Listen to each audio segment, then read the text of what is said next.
a lot of times what they think is their problem may not be their problem.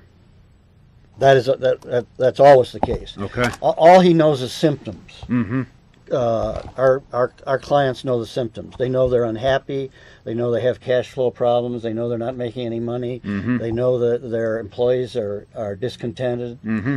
Right? They couldn't tell you why. Mm-hmm. They just know that's what's going on. And they frequently think they know the answer, but invariably that's not the answer. So we have to conduct an independent diagnostic or business assessment of their situation. We bring to bear 3 or 4 of our team members from different functional areas. Mm-hmm. Somebody who's a strategist, somebody who knows organization, somebody who knows operations, somebody who knows marketing. Mm-hmm. So it's 3 or 4 people, and we tear his business apart. So a point that David and I were talking about earlier is your typical view of SCORE is you make an appointment, you come in and you talk to somebody kind of sitting across from them on a desk like this. What the management consulting team is, they actually bring 3 or 4 people into your facility.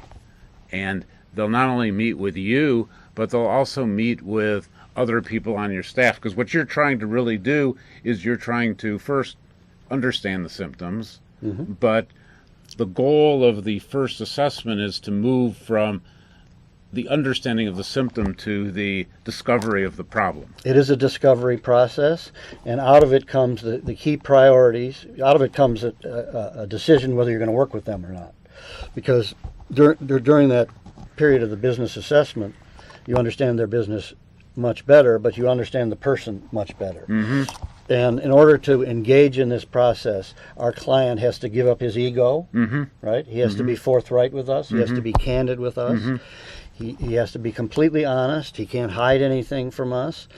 And he has to work probably twice as hard as he's been working, and he's already working 80 hours a week in order to work with us effectively. So why would someone have to work twice as hard by working with your team in the short term? Well, because while we're doing the work together, and this is a togetherness question, he's going to have to do work, and his people are going to have to do work. Okay. We don't do all the work. Right. We don't come in and give him the answer.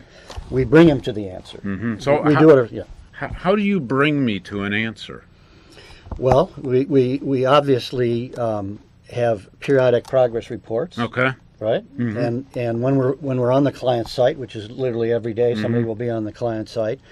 We try to spend at least an hour with the client going over our findings and conclusions and where the study is leading, and engage him in conversation and get to know more about his personal life and his family life, which are keys to us doing a job like this, because in the end, there's no difference between the client and his business and his family. They're all wrapped up together. Frequently, his son works there, and his wife is the bookkeeper, and so we have to get a real understanding of the person as well as the business problems, and we need to understand that he's going to be absolutely committed to the process that we're going to undertake.